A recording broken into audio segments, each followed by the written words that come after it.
हम तो एक बात जानते हैं, कृष्ण तन कृष्ण मन कृष्ण ही हमारो धन, आठों याम ऊधो हमें कृष्ण ही सो काम है। मतलब ऐसा नहीं है कि जीवन में किसी की और कोई भावना है तो उसका तिरस्कार है, तिरस्कार नहीं है, सम्मान है। लेकिन एक बात मन ने कहीं ना कहीं मान ली है और इसको मानने में हमको लगता है ऐसा, इसको मानने में कई कई जन्म लग जाते हैं, पर भगवत कृपा से ये कैसे बात, ये गुरु कृपा कह लीजिए, बात बुद्धि में बैठ गई है कि चाहे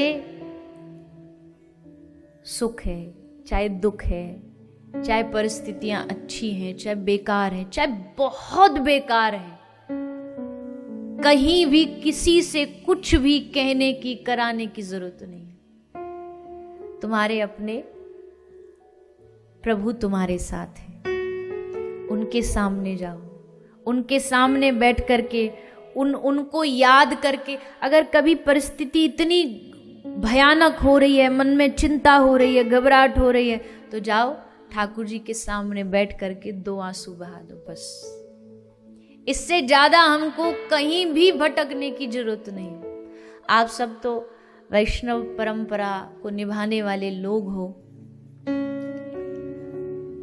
एक बात मान लीजिएगा, हमारी ये जो माथे पर ये छपा है ना, ये छाप, ये ठाकुर जी के चरणारविंद जिसके माथे पर होंगे ना, उसको कहीं दुनिया में किसी से घबराने की जरूरत नहीं, किसी से भी नहीं घबराने की जरूरत। तो बोले भैया जब परिस्थितियां खराब आती हैं तो मन तो घबराता है। बोले हाँ घबराता है, लेकिन जिस दिन हम शक्ति अपने गोविंद नाम को, श्री राधा नाम को बना लेंगे, उस दिन फिर आपको ये भरोसा हो जाएगा। हम अक्सर कहते हैं उस पे भरोसा करके आंख पे पट्टी बांध के दौड़ो, गिरने नहीं देगा, और गिर भी गए आंख खोल के देखना, उन्हीं के गोदी में जा करके गिरोगे, उनके चरणों में जाके गिरोगे। संभालने के लिए वो 24 घंटे खड़े होंगे। तो फिर क्यों घबराएं, क्यों परेशान हो? उन पर अपना विश्वास बढ़ाइए, उन पर अपना भरोसा बढ़ाइए। भटकना बंद हो जाएगा, थकावट बंद हो जाएगी। और आज दुनिया में लोग इसी से तो परेशान हैं। बाहर की थकावट आजकल किसी को भी नहीं है। बाहर तो थकावट है ही नहीं, सब काम करने के लिए नौकर हैं, चाकर हैं, मशीन आ गई, ये आ गया, वो आ गया। सारी थकावट भीतर की है, भीतर से थका हुआ है आदमी। उस भीतर की थकावट को हमारे ठाकुर जी और उनका नाम दूर करता है। उनका प्रेम जितना बढ़ता जाएगा, उनसे लगाव जितना बढ़ता जाएगा, जितना उनके चरणों के प्रति अनुराग बढ़ता जाएगा, उतना ही संसार का डर अपने आप कम होता जाएगा, दुखों का डर कम होता जाएगा। मीरा को जहर भेजा गया, क्या मीरा डर गई? बताइए। और क्या कहती है?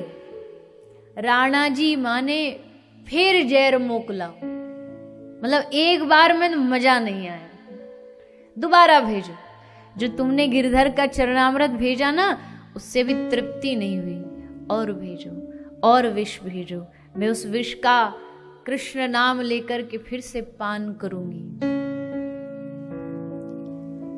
तो महाराज, हम तो बार बार कहते कहते कथाओं में यही बात कहते हैं कि भक्ति कोई दुखों से छुटकारे का नाम नहीं है। कोई ये मत समझ ले कि भक्ति करने से दुख दूर हो जाते इसलिए चलो माला पकड़ लो। आएंगे, दुख आते रहेंगे, परेशानियां आती रहेंगी, पर प्रभु साथ है, गोविंद साथ है, उनका नाम साथ है। ये भरोसा मन में जगाना ही भक्ति है, विश्वास ही भक्ति है, विश्वास ही भजन है। और भजन दूसरा कोई नाम नहीं है। बाहर की परिस्थितियां, बाहर के जो नियम साधन, ये तो बदलते रहते हैं, किसी के गुरु ने कुछ नियम दिया, किसी के गुरु ने कुछ नियम दिया, पर एक तो सबका मूल यही है ना कि भगवान पे विश्वास होना चाहिए।